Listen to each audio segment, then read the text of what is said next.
오늘 설교 제목을 여자로 잡은 까닭은 이 가늠하지 말지니라 이 계명이 여자를 먼저 생각하게 하는 명령이기 때문에 그렇습니다. 예수님께서 이 제7계명을 산상설교하시면서 재해석을 하셨어요. 마태복음 5장에 보면 또 간음치 말라 하였다는 것을 너희가 들었으나 나는 너희에게 이르노니 여자를 보고 음욕을 품는 자마다 마음에 이미 간음하였다라고 이야기했습니다. 남자를 보고 음욕을 품은 자가 간음했다라는 표현을 안 하고 여자를 보고 음욕을 품는 자마다 이미 간음했다라고 예수님은 정죄하십니다. 그러니까 이 계명은 여자에 대해서 뭔가가 있다는 메시지를 주고 있습니다.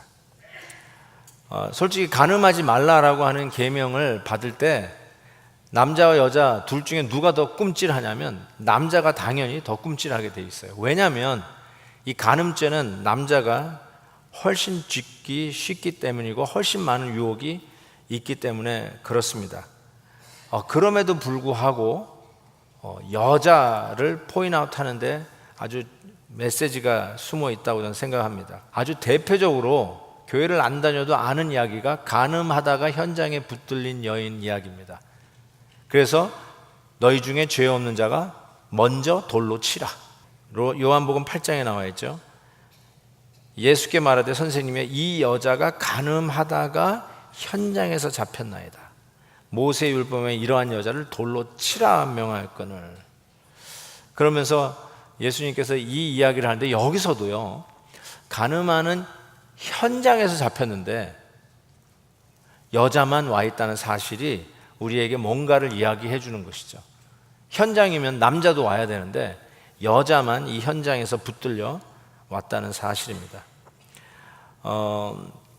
간음죄는 남자와 여자가 함께 관여한 문제인 것이 분명함에도 불구하고 또 이 죄에 남자가 훨씬 더 잘 빠지는 죄인 것이 분명함에도 불구하고 간음죄를 이야기하면서 성경은 여자 이야기를 하고 있다는 사실입니다. 왜 그럴까요? 예수님이 그 산상설교에서 간음죄에 대해서 재해석을 한 후에 그 다음에 바로 한 얘기가 마태복음 5장 31절에 이런 말씀이 있어요. 누구든지 아내를 버리려거든 이혼 증서를 줄 것이라 하였으나 나는 너에게 이르노니 누구든지 음행한, 간음입니다. 음행한 이유 없이 아내를 버리면 그로 간음하게 하는 것이다 라고 이야기를 합니다. 간음죄에 대해서 이야기하다가 바로 이혼 증서에 대해서 또 다른 해석을 하고 계시는데 이것은 신명기에 나와 있는 말씀을 예수님이 염두에 두고 하신 말씀이에요. 신명기 말씀은 사람이 아내를 취하여 데려온 후에 수치되는 일이 있음을 발견하고, 수치되는 일은 이제 간음죄를 암시하는 말인데, 그를 기뻐하지 아니하면 이혼 증서를 써서 자기 집으로 보낼 것이다. 이혼 증서를 반드시 줄 것을 이야기하고 있어요. 그러면서 그 이유가 뭐냐면 그러면 이 여자가 다른 사람의 아내가 될 수 있다라는 것입니다. 무슨 이런 법이 있나라고 생각할까요? 왜 이혼을 하라고 하는 것 같은 느낌이 들까요? 그것은 그 당시 여인은 인권, 재산권, 경제권이 없었습니다. 그래서 아버지 밑에서 살고 남편 밑에서 살게 돼 있어요. 그런데 쫓겨나가면 살 길이 없어요. 먹고 살 길이 없어요. 그래서 이혼 증서를 주면 다른 사람에게 재혼할 수 있기 때문에 그러면 살아갈 수 있다는 거예요. 그래서 이 계명은 철저하게 여자의 인권을 보호하고 생명을 지키기 위해서 주신 법이에요. 예수님께서 이 어떻게든지 간에 그 연약한 여인들을 생각하고 그 여인들과 함께 이루어지는 그 가정을 보호하기 위해서 주신 계명이 제7계명이라고 생각할 수 있어요. 정말 남성 위주 사회에서 여인들에게 그냥 너무 비인간적인 폭력을 가하고 특별히 성폭력을 가하는 남성 위주의 그런 비열한 사회를 배경으로 예수님께서 하신 말씀이 이 간음죄, 여자를 보고 음란한 마음을 품는 자마다 이미 간음했다라고 이야기를 하는 것입니다. 간음의 영역을 단순히 육체의 간음이 아니라 마음으로 짓는 죄까지도 확장해 가는 것을 보게 됩니다. 그래서 여기에 포인트가 여자를 보고예요. 보고. 그래서 여자를 보고 음욕을 품은 모든 것이 다 간음이에요. 그래서 보고 음욕을 품을 수 있는 그 수많은 음란물들, 포르노, 야동, 도색 잡지, 플레이보이 이런 것들을 보고 우리가 음욕을 품게 되니까 그것이 전부 다 7계명을 어기는 죄라고 예수님께서 이야기한다고 이야기할 수 있어요. 그래서 이 제7계명은 당연히 우리가 연약한 여인을 지키고 더 나아가서 가정을 지키기 위해서 주신 계명이라는 게 분명합니다. 그래서 마땅히 지켜야 되는데 이 7계명을 지켜야 할 성경적, 신학적 이유가 있습니다. 그게 무엇이냐면 에베소서 5장에 사람이 부모를 떠나 그 아내와 합하여 그 둘이 한 육체가 될지니, 결혼하는 부부를 얘기하는 거예요. 그렇죠? 결혼해서 두 사람이 한 육체가 된다고 했는데 이것이 무엇이냐면 이 비밀이 크도다 나는 그리스도와 교회에 대하여 말하노라. 즉 하나님과 우리의 하나됨이 어디서 표출되냐면 부부 사이가 결혼하여서 육체가 하나 되는 것. 당연히 부부관계, 선관계를 염두에 두고 한 말이에요. 단순히 육체적인 관계만 하나 되는 것이 아닌 그 이상인 것도 우리가 알지만 분명한 것은 우리가 하나님과 하나 된 것을 확실하게 볼 수 있는 것이 부부의 하나됨이라는 거예요. 솔직히 하나님과의 하나됨이라는 것은 이거는 굉장히 추상적인 개념이라고 할 수 있어요. 보이지 않는 하나님과 우리가 하나 되었대요. 그게 무슨 의미입니까? 그게 뭐가 하나님하고 하나 됐다는 거예요? 교회에 나오는 것이 하나님과 하나 되었다는 뜻인가요? 굉장히 미스테리한 거예요. 정말 비밀스러운 일이에요. 그런데 이거를 가장 구체적이고 체험할 수 있도록 나타내 준 게 뭐냐면 부부의 육체적 하나됨이라고 성경이 이야기하고 있습니다. 굉장히 중요한 얘기를 하고 있어요. 어쩌면 이 부부의 하나됨을 체험하지 못하면 하나님과 내 사이의 하나됨이라는 이 신비를 이게 뭔지 잘 파악할 수가 없다는 의미도 됩니다. 남자들이 흔히 하는 변명이 뭐냐면 자기의 몸뚱아리로 여기저기 가서 아무나 하고 다 자는 것 가지고 나는 그것은 그냥 뭐 육체적인 그 스트레스나 그런 욕을 풀기 위해서 하는 거지 내 마음은 난 그래도 아내에게 있다. 나는 여전히 아내를 사랑한다. 이렇게 이야기할 수 있어요. 이게 완전 궤변인데요. 이 궤변에 대해서 사도 바울이 고린도전서에서 이런 얘기했어요. 창기와 합하는 자는 저와 한 몸인 줄 알지 못하느냐 일렀을 때 둘이 한 육체가 된다 하셨나니. 그래서 성경은 하나님과 우리의 관계를 부부 관계로 설명해내고 있습니다. 아브라함이 하나님과 언약을 맺을 때 하나님이 이렇게 합니다. 너는 내 백성이고 나는 내 하나님이 되리라. 근데 이 말씀이 실은 부부의 하나됨을 선포하는 성혼 선언식하고 아주 흡사합니다. 아니, 성혼 선언식하고 같아요.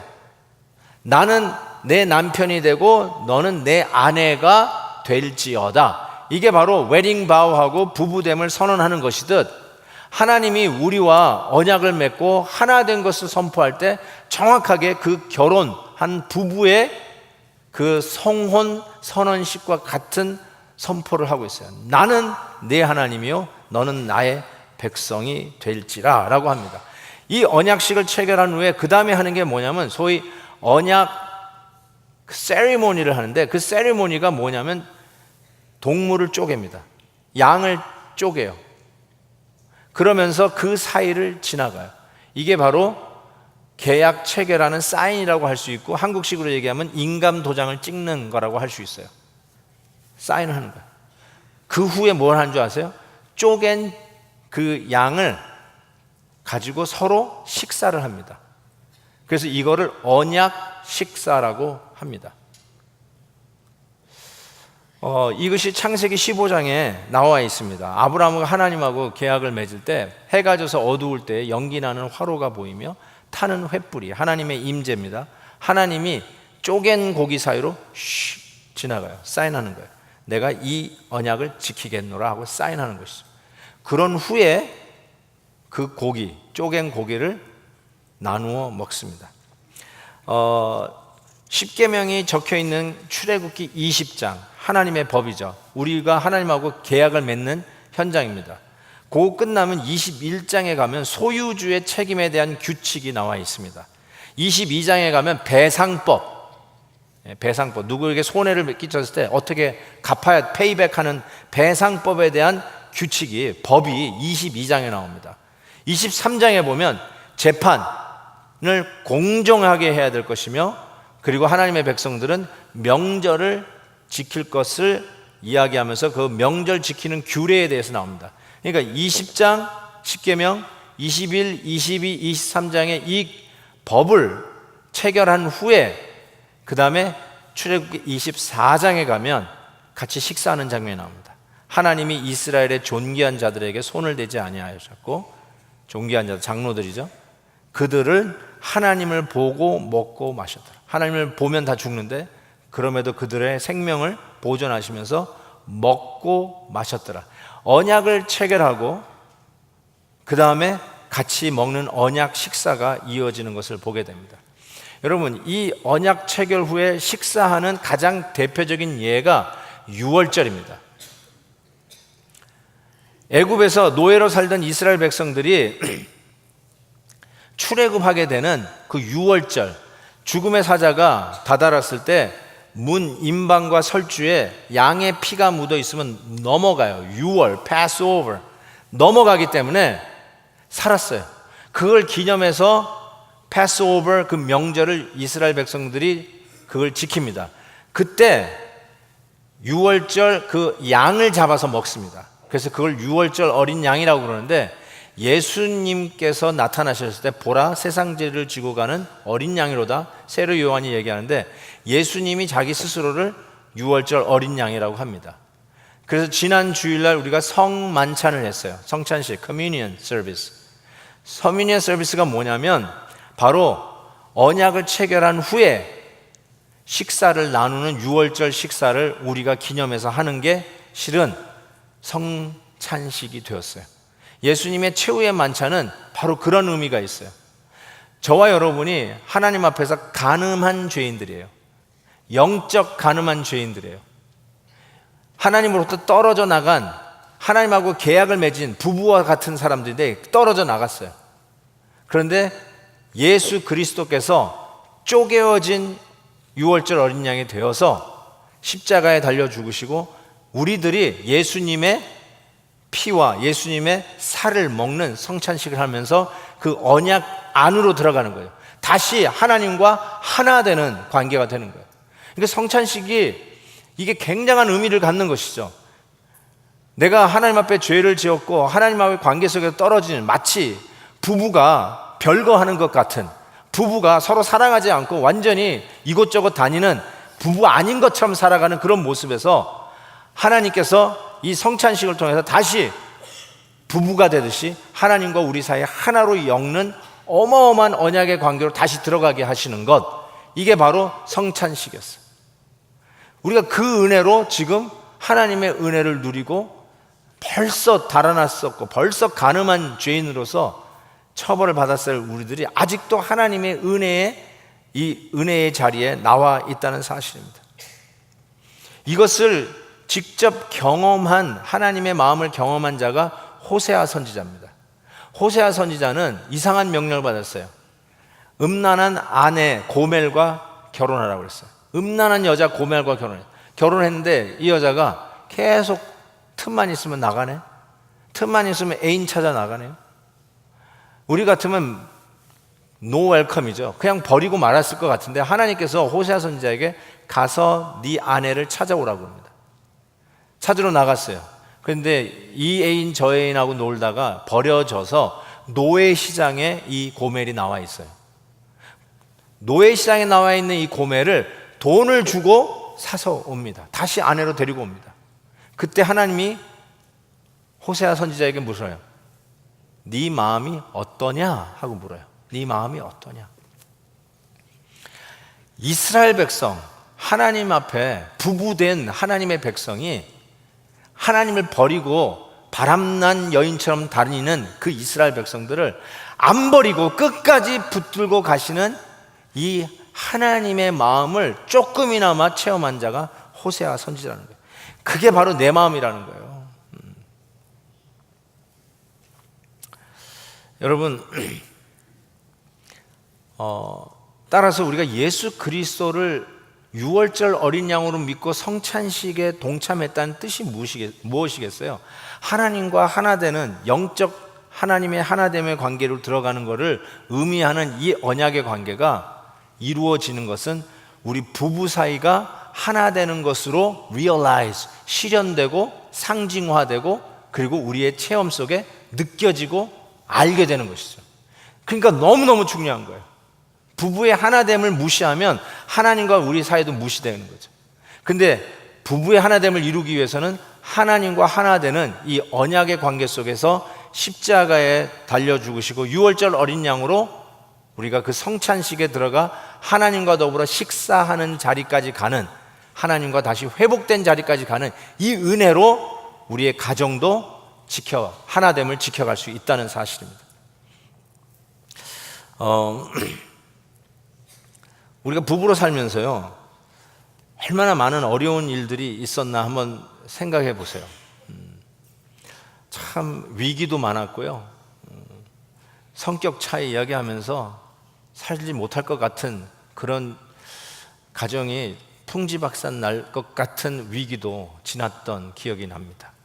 배우자가 아파가지고 몇 년간 병수발했던 그런 어려운 시절도 있었고, 경제적으로 힘들어가지고 다음 달 렌트비가 걱정되면서 살았던 기억도 있습니다.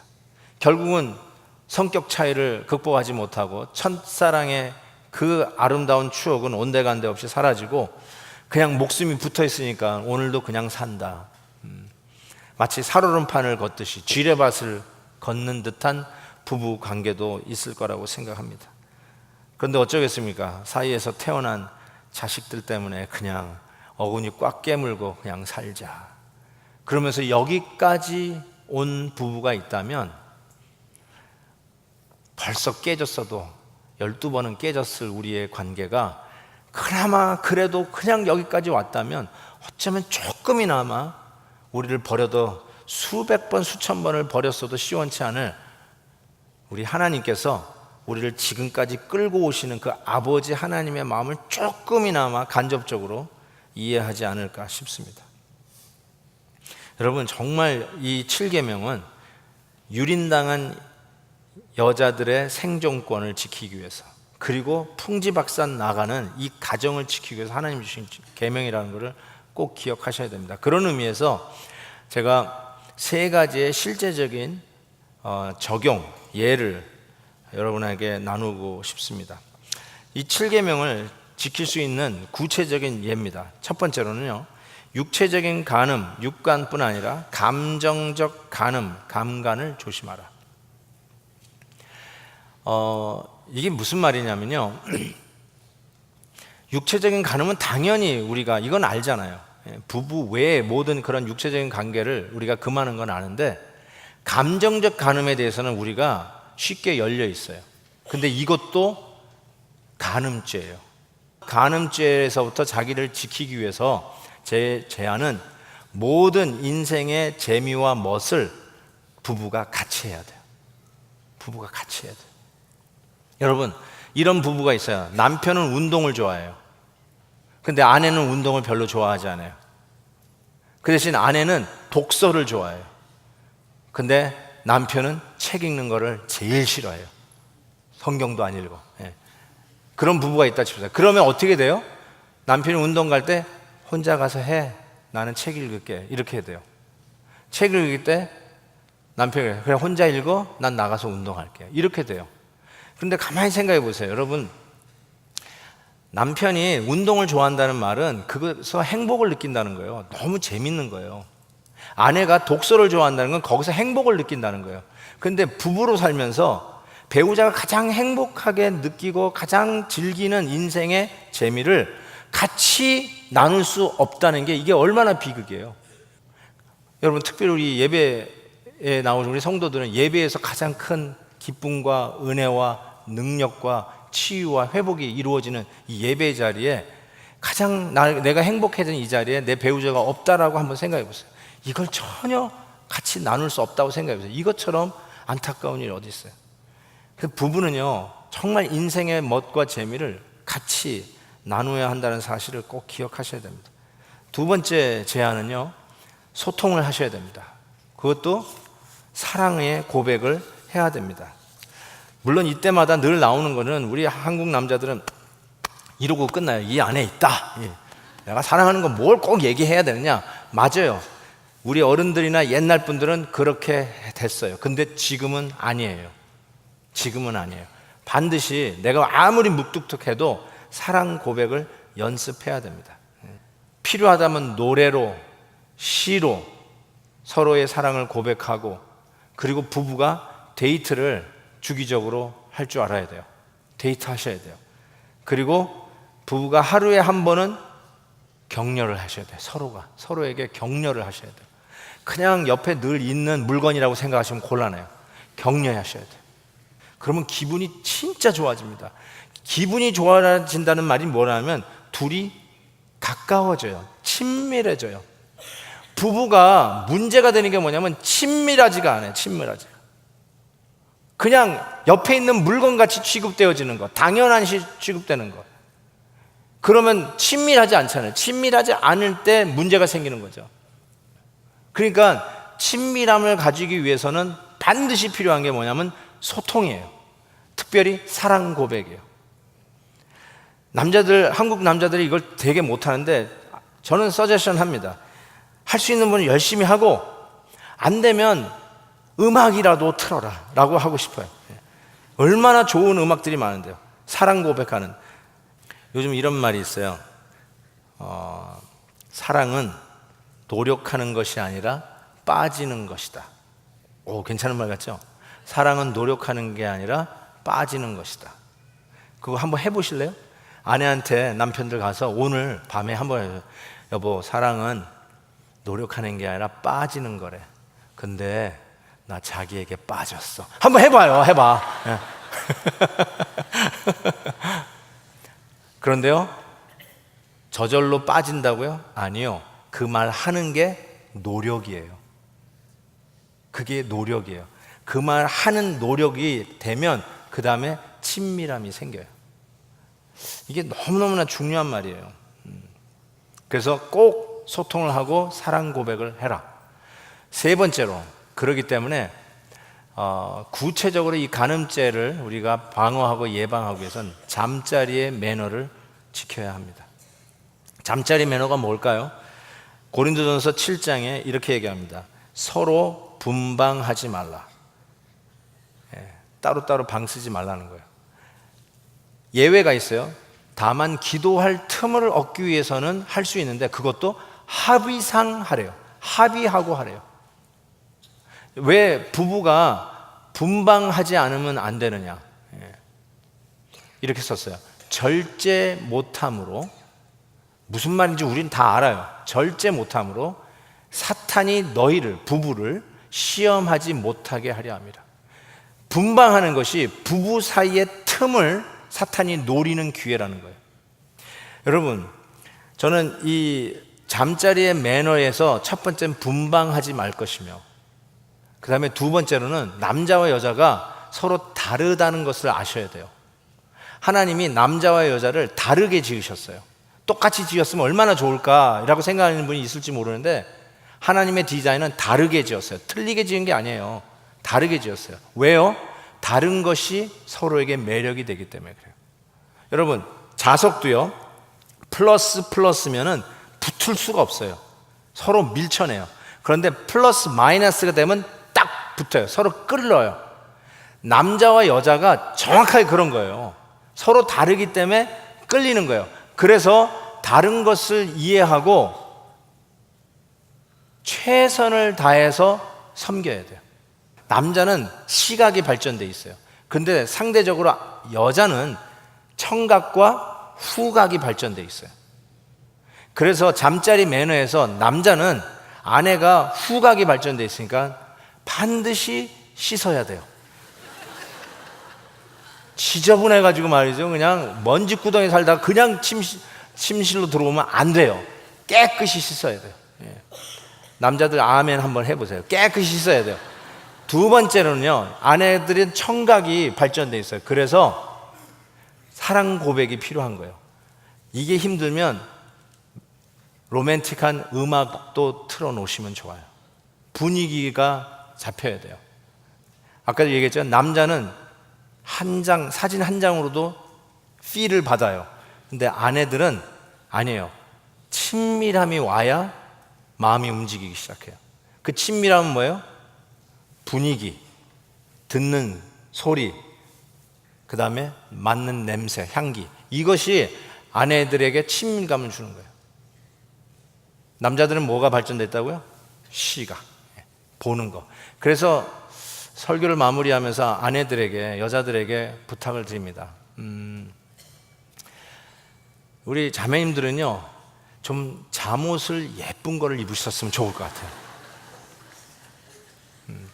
뭐 이상한 부대차로 같은 거를 입고, 뭐 몸을 칭칭칭칭 감아가지고 달라고 그러지 마시고 좀 예쁜 걸 입으셨으면 좋겠어요. 그게 적어도 자기 사랑하는 남편에 대한 예의라고 저는 생각합니다. 서로가 다르다는 것은 서로에게 끌리는 매력으로 하나님이 주신 거예요. 그거를 우리는 정성을 다해서 섬길 필요가 있어요. 그게 잠자리의 매너라고 저는 생각합니다. 여러분, 이것이 제7계명을 어기지 않도록 하는 예방이고요. 더 나아가서 하나님과 내가 영적으로 하나 된 이런 충만함을 실은 부부 사이의 하나됨으로 realize, 실현화하고 체험하는 길이에요. 이런 거구나. 하나님하고 하나 돼. 감사하게 돼요. 크리스찬 가정들이 건강한 성문화, 건강한 가정을 지켜가면서 정말 하나님께서 소중하게 생각하는 신앙의 센터로 우리 가정을 지켜가야 할 이 필요성, 아니 이 당위성, 의무가 저와 여러분에게 있다는 사실을 기억하셔야 됩니다. 할렐루야. 하나님께서 꼭 이 계명을 지키시면서 하나님이 우리에게 주신 이 가정을 더욱더 아름답고 거룩하고 진실되게 지켜가는 저와 여러분이 되었으면 좋겠습니다.